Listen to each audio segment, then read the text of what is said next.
Hello church knowing the life YouTube ఛానల్కి స్వాగతం. ఈరోజు నేను వారన్ వియర్స్పీ గారి స్టడీ బైబిల్ గురించి, అలాగే దాని యొక్క కమెంట్రీస్ గురించి మాట్లాడతాను. సో ఈ వీడియోలో నేను కమెంట్రీస్ గురించి మాట్లాడతాను. నెక్స్ట్ వీడియోలో స్టడీ బైబిల్ గురించి మాట్లాడతాను. ఎందుకు ఇది ప్రత్యేకించి మాట్లాడాల్సి వస్తుందంటే, ఇది తెలుగులోకి కూడా వచ్చింది. సో చాలామంది అడుగుతుంటారు, ఒక మంచి రీసోర్సెస్ ఏమైనా తెలుగులో ఉంటే చెప్పండి అని అంటారు. సో ఫస్ట్ రికమెండేషన్ వచ్చేసి బైబిల్ నాలెడ్జ్ కమెంటరీ, జాన్ వాల్వుడ్ గారు రాసింది. నెక్స్ట్ ఇది కూడా తెలుగులో వచ్చింది కాబట్టి ఒకసారి దీని గురించి కూడా వివరించే ప్రయత్నం చేస్తానన్నమాట. సో ఇది మనకి ఈ బైబిల్ కమెంటరీ అనేది బి సిరీస్ నుంచి మనకు వచ్చిందనమాట. సో వారన్ వియర్స్పీ గారు దీన్ని ఒక మల్టిపుల్ వాల్యూమ్స్లో బి సిరీస్ని తీసుకొచ్చారు. చూస్తున్నారు కదా, బి సిరీస్ అనేది చేశారనమాట. సో దాన్ని 43 బుక్స్ ఎన్నో ఉంటాయి. అలా జెనసిస్ దగ్గర నుంచి రెవల్యూషన్ దాకా, ఆదికాండం నుంచి ప్రకటన గ్రంథం దాకా ఉన్నటువంటి ఈ బి సిరీస్లో పుస్తకాలన్నీ కూడా సమాహారంగా చేసి ఈ యొక్క కమెంటరీస్ని మన మధ్యకి తీసుకొచ్చారనమాట. మీకు ఒకసారి ఓపెన్ చేసి చూపిస్తాను, మీకు అక్కడే క్లారిటీ వచ్చేస్తుంది. ఇక్కడ మీరు చూస్తున్నట్లయితే ఇక్కడ మీరు చూడొచ్చు 42 books available in entire series అనమాట. సో వాటన్నిటిని కూడా ఆ బి సిరీస్లో ఉండే 42 బుక్స్ని కూడా మొత్తం కంపైల్ చేసి వారన్ వియర్స్పీ గారి స్టడీ బైబిల్గా కమెంటరీగా దీన్ని తీసుకొచ్చారనమాట.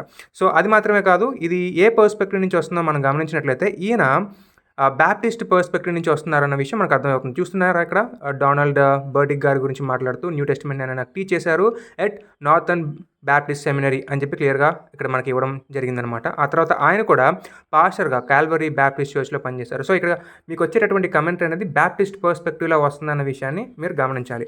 అయితే ఇది మనకి రావడం కూడా మీరు గమనించినట్లయితే సోన్ బైండింగ్ తోటి వస్తుంది. అంటే ఇది ఎక్కువ కాలం నిలబడుతుంది, అంటే దారాలతో కుట్టబడి ఉంటుంది కాబట్టి ఎక్కువ కాలం ఇది నిలబడుతుంది. సో క్వాలిటీగా మనం దీన్ని వాడుకోవచ్చు. నెక్స్ట్ ఇక్కడ మీకు చూపించడం మాత్రం ఇంగ్లీష్లో చూపిస్తున్నాను, తెలుగులో కూడా సేమ్ కంటెంట్ ఉంటుందన్న విశ్వాసంతోనే ఇలా నేను చూపిస్తున్నాను. సో ఇంతకీ ఈ బి సిరీస్లో ఉండే పుస్తకాల సమాహారం యాజ్ ఇట్ ఈస్గా ఉందా, లేదంటే మధ్యలో ఏమైనా షార్టన్ చేశారా, ఏమైనా తగ్గించే ప్రయత్నం ఏమైనా చేశారా అన్నది ఒకసారి చెక్ చేసే ప్రయత్నం చేద్దాం. సో ఈ కంటెంట్స్ ఉన్నాయి, ఈ కంటెంట్ పక్కన పడేసి ఇక్కడ మనకు చూస్తుంటే చూడండి, జెనసిస్ 1:1 బిఫోర్ క్రియేషన్ పెట్టారు. నేను ఏం చేస్తానంటే జస్ట్ ఓన్లీ స్టార్టింగ్ పారాగ్రాఫ్ మాత్రమే చూస్తాను.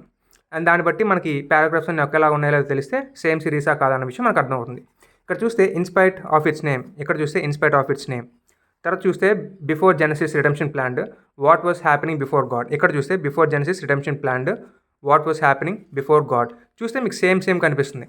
నెక్స్ట్ మళ్ళీ ఇంకా మనం చెక్ చేద్దాం. నెక్స్ట్ పేజ్ ఓపెన్ చేసి ఇక్కడ కూడా మీరు ఓపెన్ చేస్తే next paragraph if you want something అని ఉంది. ఇక్కడ చూస్తే ఇఫ్ యూ వాంట్ సంథింగ్ అని ఉంది. తర్వాత మోజెస్ రోట్ అని ఉంది. ఇక్కడ చూస్తే మోజెస్ రోట్ అని ఉంది. ఇక్కడ చూస్తే టైమ్లెస్ స్పేస్లెస్ ఏదో ఉంది, ఇక్కడ కూడా అదే ఉంది. తర్వాత ప్రాసెస్ థియాలజీ అని ఉంది, ఇక్కడ కూడా ప్రాసెస్ థియాలజీ అని ఉంది. సో దీన్ని బట్టి మనకి ఏమర్థం అవుతుందంటే ఎక్కడ ఏమీ షార్ట్ అని చేయలే, యాజ్ ఇట్ ఈస్గా పెట్టేశారు. సో ఒకసారి చూద్దాం. ఆఫ్టర్ జెనసిస్ అని ఉంది కదా, ఎక్కడో చూస్తున్నప్పుడు ఇక్కడ కూడా ఆఫ్టర్ జెనసిస్ ఉంటుందేమో అని చెక్ చేసే ప్రయత్నం చేద్దాం. చూసారా, ఆఫ్టర్ జెనసిస్ అని ఉంది. ఆఫ్టర్ జెనసిస్ తర్వాత ఈ పేజ్ మళ్ళీ కొంచెం మనం ఓపెన్ చేసి చూద్దాం. చూస్తే ఇక్కడ మనకి where would this the book of Exodus after అని ఉంది. ఇక్కడ కూడా చూస్తే where would this the book of Exodus after the tragic అని ఉంది. నెక్స్ట్ చూస్తే of course on at least 4 occasions how did it all well అని ఏదో సంథింగ్ ఉంది. So of course on at least 4 occasions how did it all end అని ఉంది. Next ఇక్కడ open చేస్తే జెనసిస్ 1లోకి వెళ్ళిపోతారు, అండ్ దెన్ ఇంకేదో సంథింగ్ ఇన్ఫర్మేషన్ ఉంటుంది. బట్ వెనకాల చూస్తే దీనికి సంబంధించిన నోట్స్ అనేది ఇక్కడ మనకు కనిపిస్తుంది.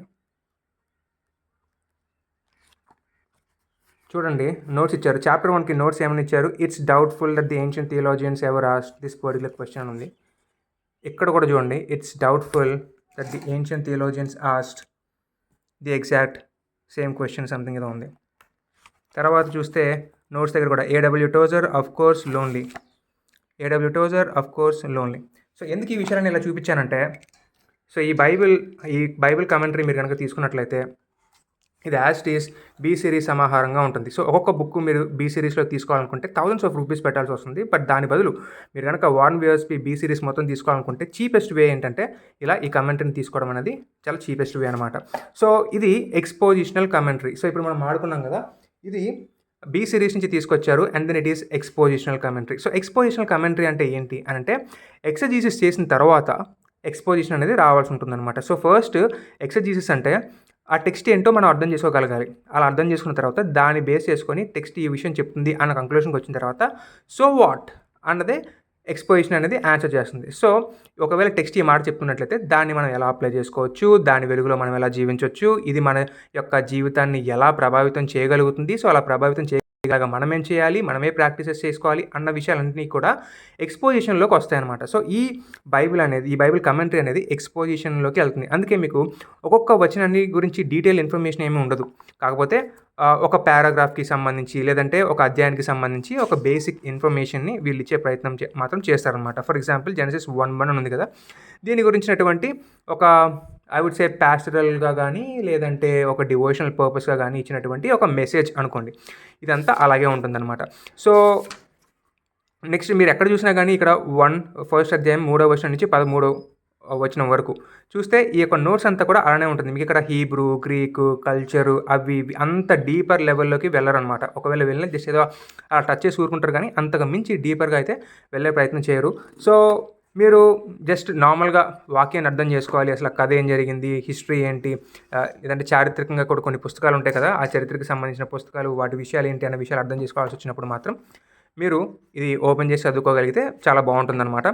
సో, బావుంటది. మీరు చూడండి ఒక్కొక్క సామ్‌ని గురించి చెప్పాల్సి వచ్చినప్పుడు ఆ అప్లికేషన్ ఓరియెంటెడ్‌గా లేదా ట్రాన్స్‌ఫర్మేషన్ ఓరియెంటెడ్‌గా మన జీవితాన్ని మార్చుకోవాలి, ఎలా దీన్ని అప్లై చేసుకోవాలి, మనం ఈ విషయాలు నేర్చుకోవచ్చు అనే విషయాలన్నింటికి కూడా ఇక్కడ వీళ్ళు మనకి ఎక్స్‌ప్లెయిన్ చేసే ప్రయత్నం చేస్తారు. సో, ఇది వారెన్ వియర్స్పీ గారి కమెంటరీ. అయితే ఈయన రావడం మాత్రం బాప్టిస్ట్ దగ్గర నుంచి వస్తారు కాబట్టి ఈయన యొక్క వ్యూస్ ఎలాగుంటాయో కొన్ని విషయాల్లో మనం అర్థం చేసుకోవడం కూడా చాలా ఇంపార్టెంట్. ఫర్ ఎగ్జాంపుల్ కొన్ని విషయాల పట్ల మనకి మల్టిపుల్ వ్యూస్ ఉంటాయన్నమాట. అందులో ఒకటేంటంటే ఆడవాళ్ళు బోధించొచ్చా, బోధించకూడదా? ఆత్మవరాలు ఉన్నాయా, ఆగిపోయినాయా? ఇలాంటి విషయాలు కొన్ని ఉంటాయన్నమాట. ఆ విషయాల గురించి ఒకసారి మనం చూసే ప్రయత్నం చేద్దాం. ఇక్కడ మనకి ఈ కమెంటరీ ఓపెన్ చేసి చూసినట్లయితే ఆడవారు హెడ్ కవరింగ్ చేసుకోవాలా, చేసుకోకూడదా అన్న క్వెషన్ వచ్చినప్పుడు మన సంఘాల్లో సాధారణంగా ఆడవాళ్ళు చిన్నపిల్లలైనా కానీ హెడ్ కవర్ చేసుకుంటారు. ఒక చున్నీ ఏదో కప్పేసుకుంటారు కదా! సో, ఈయనేమంటారంటే ప్రతి కల్చర్‌లో ఉండే వ్యక్తులు, అమ్మాయిలు ఇది ఏసుకోవాల్సిన అవసరం లేదని నేను అనుకుంటున్నాను అని ఒక న్యూయాన్స్‌ని మెయింటైన్ చేసే ప్రయత్నం చేశారనమాట. తర్వాత ఇలాగే మనం కొంచెం ముందుకెళ్తే ఆత్మవరాలకి సంబంధించి కూడా ఇటువంటి కొన్ని వ్యాఖ్యలు ఆయన చేయడం జరిగింది. చూద్దాం. యెస్. సో, ఆత్మవరాలకి సంబంధించి కూడా ఆయన స్వతహాగా ఆత్మవరాలు ఆగిపోయాయి అని నమ్మే వ్యక్తి. ఇది మనకెలా తెలుస్తుంది? ఈ కమెంటరీలో అది రాయకపోవచ్చు. కానీ ఆయన రాసిన స్టడీ బైబిల్‌లో ఆ యొక్క వ్యూని చాలా క్లియర్‌గా పెట్టారు. అయితే ఇందులో ఆత్మవరాలు ఆగిపోయినాయి అన్నట్లుగా మాట్లాడుతున్నా కానీ, ఏమో దేవుడు ఒక్కొక్కరికి ఆ వరం ఇచ్చే అవకాశం ఉంటుంది అనేటటువంటి ఒక చిన్న న్యూయాన్స్‌ని కూడా ఇక్కడ వీళ్ళు మెన్షన్ చేయడం జరిగింది. సో, ఇలా చేయడం ద్వారా మీకేం చెప్పే ప్రయత్నం చేస్తున్నానంటే, ఈయన వచ్చినప్పుడు ఒక వ్యూ తోటి వస్తారు. ఒక స్ట్రీమ్ లైన్ థాట్ నుంచి వస్తారు. ఒక బాప్టిస్ట్ వ్యూ నుంచి ఈ యొక్క బైబిల్ కమెంట్ అనేది రాయబడటం జరుగుతుంది. కాబట్టి మీరు డాక్టర్‌ని నేర్చుకుంటాను అని అనుకుని మీరు ఈ యొక్క బైబిల్‌ని ఓపెన్ చేసుకున్నట్లయితే లేదా ఎక్సెజీసిస్ చేస్తాను అన్నటువంటి ఉద్దేశంతో ఈ కమెంటరీ ఉపయోగించుకుంటానంటే దీనివల్ల మీకు పెద్దగా ఉపయోగం అనేది ఉండదు. కారణం ఏంటంటే ఇది టెక్స్ట్‌ని ఎక్స్‌ప్లెయిన్ చేయడానికి రాయబడ్డటువంటిది కాదు. టెక్స్ట్‌లో ఉన్న మీనింగ్‌ని మన యొక్క జీవితాల్లోకి ఎలా అప్లై చేసుకోవాలన్న విషయాల్లో మాత్రమే ఇది ఉపయోగపడుతుంది. ఒక పాస్టరల్‌గా మీకు ఉపయోగపడుతుంది. జస్ట్ ఒక వర్స్ బై వర్స్ అని కాదు గానీ, ఓ పారాగ్రాఫ్ బై పారాగ్రాఫ్ అందులో ఉండే కొన్ని విషయాలేంటి, దాన్ని మన జీవితానికి ఎలా అప్లై చేసుకోవాలి, ట్రాన్స్‌ఫర్మేషనల్‌గా, డివోషనల్‌గా చదువుకోవడానికి మాత్రమే పనిచేస్తుంది. మీరు వర్స్ బై వర్స్ ఎక్సర్‌సైజెస్ చేస్తా అంటే ఇది పని చెయ్యదు. So, that's all about Warren Wiersbe గారి కమెంటరీ. ఒకవేళ మీరు గనుక పెంటెకోస్టల్, కరిస్మాటిక్ ఈ బ్యాక్‌గ్రౌండ్ నుంచి వచ్చినట్లయితే మేబీ మీకు అంతా ఇది నచ్చకపోవచ్చు ఇలాంటి కొన్ని విషయాలు చూసినప్పుడు. బట్ అగైన్ ఇవి జస్ట్ హ్యాండ్‌ఫుల్ మాత్రమే. కానీ మీరు ఓల్డ్ టెస్ట్‌మెంట్ తీసుకున్న, న్యూ టెస్ట్‌మెంట్‌లో తీసుకున్న చాలా విషయాలు చరిత్రకి సంబంధించి, మిగతా విషయాలకు సంబంధించి మనకి బలపరచబడడానికి కొంచెం అవకాశాలు ఎక్కువగా ఉండేటటువంటి నోట్స్ ఇందులో ఉంది కాబట్టి, మీరు ఎక్సజీటికల్ కమెంటరీ తీసుకున్న తర్వాత దీన్ని డివోషనల్ పర్పస్ కోసం వాడుకోవడానికి మీరు వాడుకుంటా అంటే ఫెంటాస్టిక్. మీరు ఇది పర్చేస్ చేసుకోవచ్చు. Okay. Have a great day. By.